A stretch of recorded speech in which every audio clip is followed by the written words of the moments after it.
set up. They're gonna be facing sideways to the tire. Okay, feet slightly wider than shoulder width. He's gonna have an alternated grip on the sledgehammer, slightly wider than his shoulders. Okay, from here, this is rotational power. You want to drive off your back hip. So a common cue I'll use is shift into that back hip. Okay, begin your motion, lead with your hips, let your upper body be your follow through. So as he goes, he's gonna shift into that right hip. Go ahead and shift. Okay, he's gonna get his body weight back there. As he goes, he's gonna lead with his hips. Okay, follow through with a whip, through his core, through his upper body, and slam down on that tire. Okay, to re-grip, he'll let go of the handle with his top hand. Okay, re-grip it, reset, and he'll go again. Okay, Brent, go ahead and do a few reps.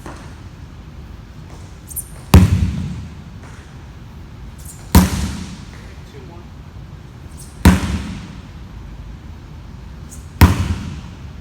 Good. So common errors we'll see with this. Okay, a lot of people don't know how to shift into their hips and transfer that force through their core into their upper body. So a lot of times you'll see somebody come up here and try and do this all with their upper body. So he's not leading with his hips, just using all arms. Okay, doesn't have as much power, doesn't look as natural of a movement. Okay, a way to coach him out of this is say, get set up, shift into your hip. Okay, keep your belly button back and your shoulders behind your belly button as long as possible. So I'm leading with my hips, my shoulders have to stay behind my belly button till the last minute, and then I whip through and finish. Okay, so that typically fixes that issue. All right, so another common error that you might see when somebody's just starting out with this exercise is not using their core enough in the slam portion at the finish. Okay, so if Brent's going and he's not using his core, he's just using all arms and trying to get that force. The way to coach him out of this would be think about twisting, think about contracting right here, and maybe even tap him right here and say, I want you to contract right here and twist as you're slamming, and that usually fixes it, and then they can get that power transferred through their core into their upper body.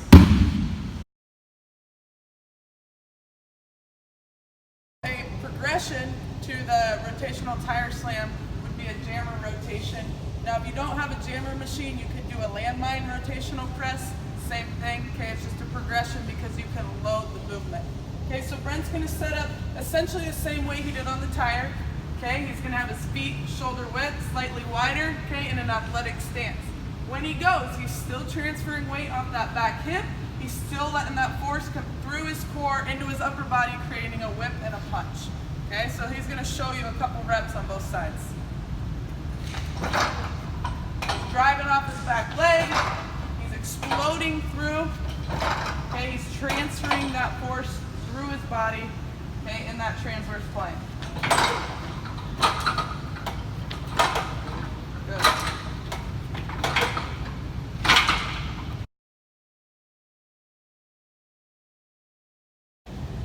Alright, so a regression to the rotational tire slam would be a rotational med ball push, okay? If you have med balls, find a big wall that you're able to use. Okay, it's the same motion, slightly different, but still working on rotational power. Again, Brent's gonna load his back hip, okay? He's gonna start that motion with his hips, transfer his power through his core into his punch, okay? And he wants to accelerate this ball to the wall. Okay, so as he's going, he's gonna stay low, he's gonna drive, accelerate into that push, and finish facing towards the wall. Okay, so he'll do the same amount on his right side and his left side. Okay, something to talk about when they go to their left side or their right side, whichever is their non-dominant side.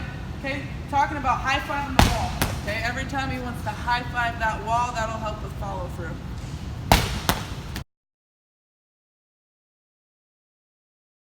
This lift is the hang power clean. Okay, so when you approach this lift with your athletes, always make sure that they pick the bar up safely. That is, squat down like they're gonna do a power clean, okay? Stand up safely, drive it through their heels.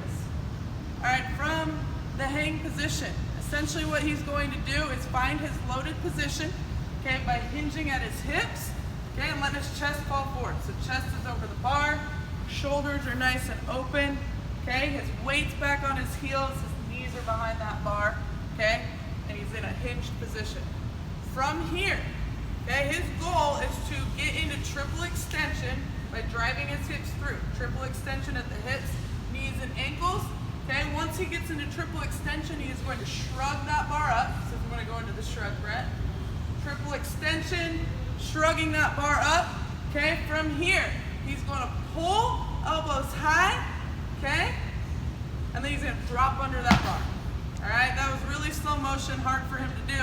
This is a power explosive exercise.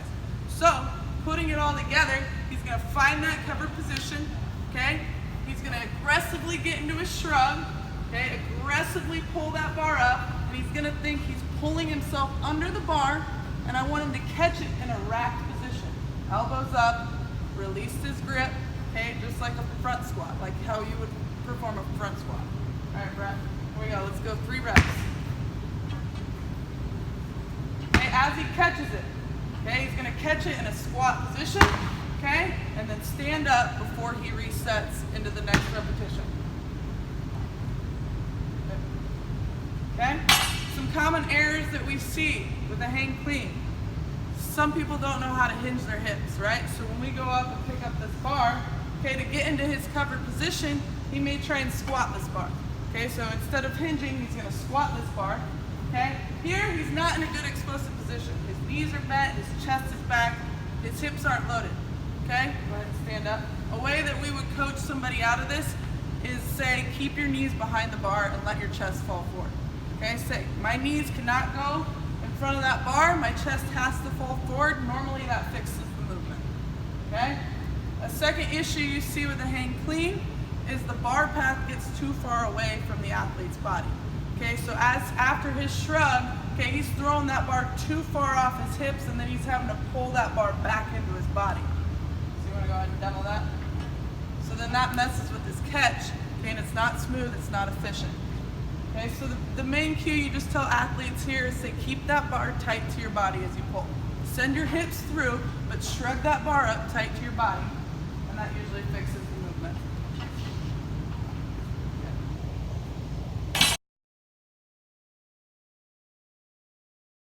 So a progression to a hang clean, okay, would be a power clean from the floor. The only difference here is the athlete is setting up, okay, in a squat position on the ground. Okay, he's pulling from the ground, getting into his cover position, and from there on, it's the same thing as a hang clean. Okay, so Brent's gonna get down, he's gonna squat into a good position, bars tight to his body, hips are lower than his shoulders, they're gonna stay that way. Okay, he's gonna pull to his cover and finish the movement. Okay, so as he's standing up, he's getting into that cover by loading his hips back, and then he's exploding through into triple extension, shrugging, pulling, and catching that bar in that racked position.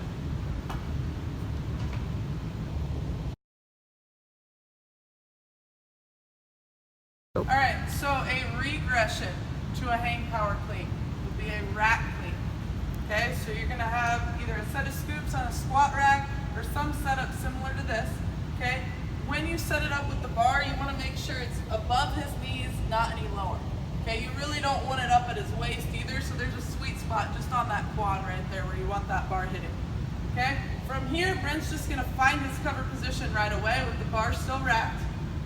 Okay, chest over the bar, hips hinged, weight in his heels, knees behind the bar. From here, he's just going to get into triple extension, shrug, pull, catch it in that rack position.